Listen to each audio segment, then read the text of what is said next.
ओम Saini sir, आपके पास मैं आऊँ, आपने बहुत सारे चुनाव देखे हैं।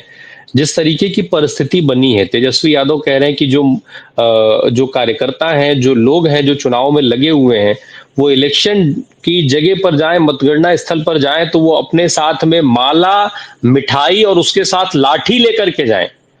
कहाँ खड़े हो गए सर हम? ये वोट वोट चोरी ने हमें कहाँ पहुँचा दिया कि आज हमें इस तरीके की बातें करनी पड़ रही है।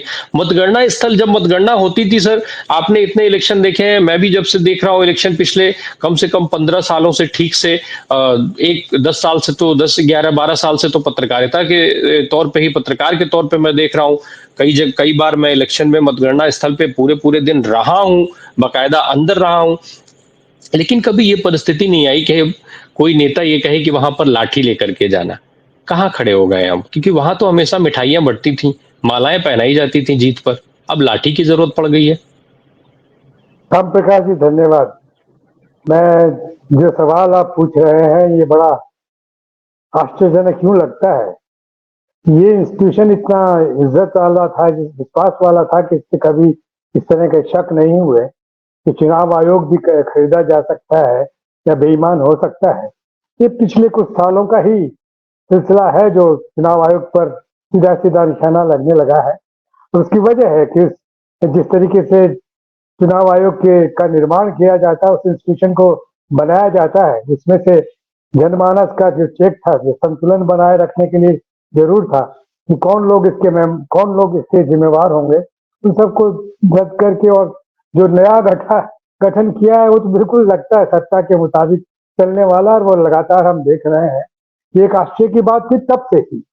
और दुर्भाग्य ये है कि ये दौर ऐसा रहा है कि मेन मीडिया जिसको कहा जाता है, जिसके पास में सारे साधन है पूरे देश में पहुंचने के, उसने अपनी सारी जिम्मेवारियां एक तरफ रख करके और सत्ता के साथ में जैसा गठबंधन बनाया, उसका परिणाम है ये। तो अब तो आश्चर्य नहीं होता।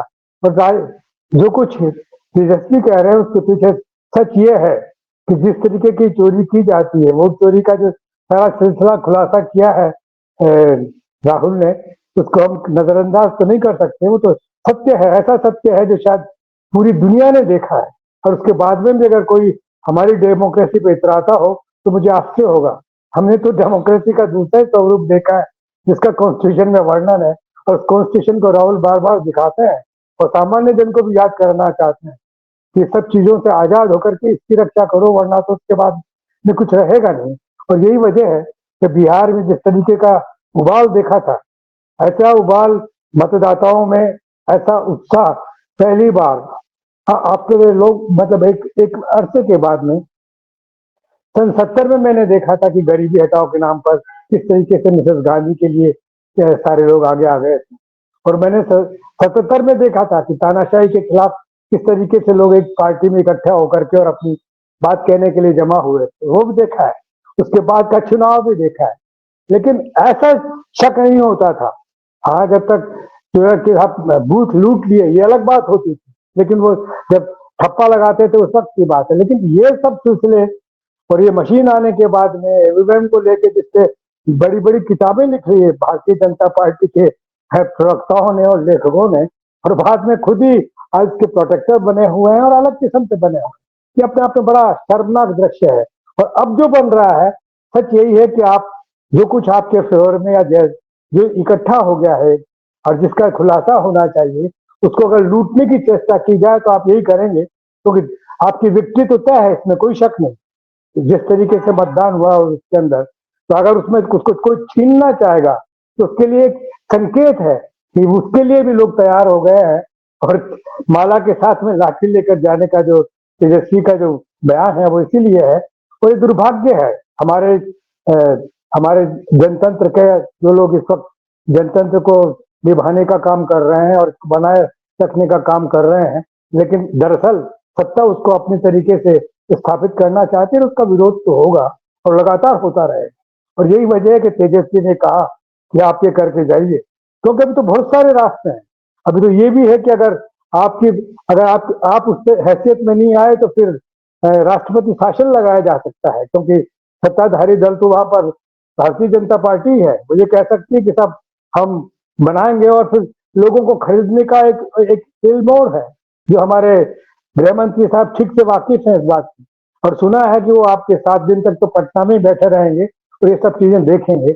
और अगर मौका मिलेगा तो वो जैसे जीडीयू में भी में देखने को मिला है कि लोग किस तरीके से अपने आप को अलग करके कुछ पैदा करने की चेष्टा कर रहे थे। लल्लन सिंह वगैरह जिस तरह की बात करते रहे हैं, तो बहुत संभावना है उनके लिए अभी। तो ऐसे में अगर लाठी की बात की जाती है तो सचमुच में एक संकेत है कि लोग इसे बर्दाश्त नहीं करेंगे, और उस संकेत को समझना चाहिए और जनतांत्रिक ताकतों को एकजुट होकर के सचमुच में इस इस वोट को बचाना चाहिए। इसका जो परिणाम है इसको बचाना चाहिए, और उसके के लिए जनतांत्रिक तरीके से ये सारी बातें की जानी चाहिए।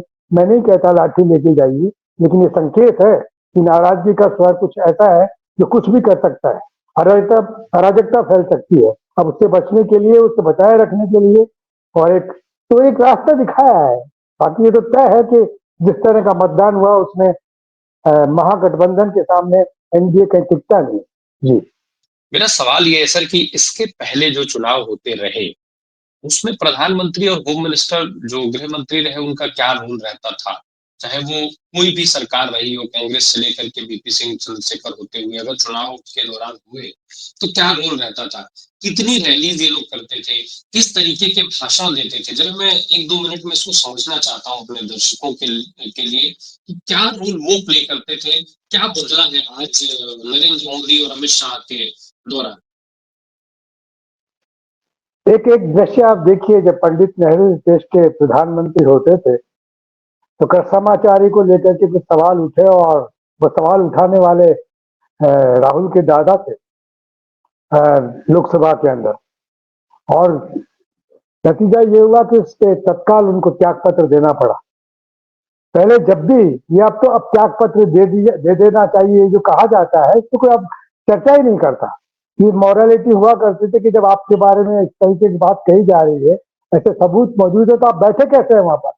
प्रधानमंत्री स्वयं ले ले या प्रधानमंत्री स्वयं दे दे, ऐसा कुछ होना चाहिए। वो सारा माहौल ही समाप्त हो गया है, और अब इन सब डेमोक्रेटिक डिमांड का कोई पहचान नहीं रही। आप अगर संविधान को बेस करके बात करते हैं, अगर आप उनको लेकर के सारी चर्चाएं करते हैं, तो कहाँ उन सबको स्वीकारा जाता है? इंस्टीट्यूशंस बदल दिए बहुत साफ साफ। आपका सारे इंस्टीट्यूशंस के अंदर जो आप सजा देने वाले हैं या जो पकड़ने वाले हैं, उन सब में वो सब कुछ हो गया जो उनके मतलब के मुताबिक है। और दुर्भाग्य ये है कि ये कोई ऐसा झुंड तो है नहीं कि पता नहीं कहां से आ गया। भारतीय जनता पार्टी का ही ये सारा गठबंधन, सारा सिलसिला ये हुआ करता था कि सब कांग्रेस का जो एकाधिकार है उससे बड़ा भ्रष्टाचार है, बड़ा तानाशाही का सेट वो बना हुआ है। तो कांग्रेस के अहंकार को नष्ट करने के लिए एकजुट होना चाहिए, और हुआ, और उसके नतीजे भी देखे। आज जब वो सब सिलसिले वापस इनके साथ में हो रहे हैं, न इन्होंने चाल बदली, न चरित्र बदला, न अपना लक्ष्य बदला, वो सारा यू का यू है। और उसको लेकर के वो लगातार लोग अब, लेकिन इनके साथ में जुड़ने वाले लोग भी नहीं सोच रहे हैं। दुर्भाग्य यह है इस बात का। पहले तो कांग्रेस में ही विकल्प, जनता पार्टी का जन्म देखिए ना आप, तानाशाही के खिलाफ किस तरीके से कांग्रेस टूट करके कहाँ कैसे कैसे कैसे जगजीवन राम कहाँ थे, ये दूसरे लोग कहाँ थे, किस तरीके से लोग साथ में आए। लेकिन आज की तारीख में तो ऐसा हो नहीं रहा। मतलब कहीं गलती से भी माननीय प्रधानमंत्री के बारे में कुछ अगर कह दिया जाए तो तत्काल बड़ा उल्टा सीधा होने लगता है। तो ये सारी परिभाषाएं बदल रही है, मॉरल नाम की चीज नहीं है। ये 10-12 साल का ही सिलसिला है। जब से शासन में प्रधानमंत्री हमारे नरेंद्र मोदी बने हैं, इन्होंने पता नहीं कौन सा मॉडल अडॉप्ट किया है। जो जो गुजरात में किया था उसके तो बड़े चर्चे, और पूरी दुनिया जानती है। उससे तो देश का सौहार्द का जो सिलसिला बना है, आज तक हम भुगत रहे हैं। ऐसे में इनसे अपेक्षा करना बहुत गलत है। जनमानस के माध्यम से, जन क्रांति के माध्यम से ही ये सारी बातें हो सकती है। क्रांति का मतलब मैं बांग्लादेश नहीं बोल रहा हूँ, क्रांति का मतलब मैं श्रीलंका नहीं बोल रहा हूँ, क्रांति का मतलब मैं नेपाल नहीं बोल रहा हूँ। हमारा हिंदुस्तान में अभी गांधी जी का सिलसिला है, जो उन्हीं के रास्ते पे चल करके सारी चीजें हासिल की जा सकती है, और वो करना चाहिए। अगर जिंदा कौम है तो लोहिया की तरह से बोलना चाहिए कि 5 बरस इंतजार नहीं करना है, तत्काल हमें हासिल करना है। तो ये सब डेमोक्रेटिक तरीके हैं। इन डेमोक्रेटिक तरीकों से ही कुछ किया जा सकता है, वरना ये तो आप देखिए जिस तरीके से फौज वहां पर शासन बनाए रखने के लिए जो इकट्ठी की है बिहार के अंदर, तो क्या संकेत दे रही है? डरा रहे हैं वो ना। क्या अगर आगे ऐसा हुआ तो फिर हम क्या करेंगे? उसी तरीके से जो हमारे गृह मंत्री वहां विराजे हैं, वो क्यों विराजे हैं? राष्ट्रपति शासन का भय क्यों दिखा रहे हैं? कि उनको ये तो पता लग गया कि उनके पास में बहुमत वाला सिलसिला नहीं है, इसलिए राष्ट्रपति के शासन का रास्ता भी ढूंढने लगे हैं।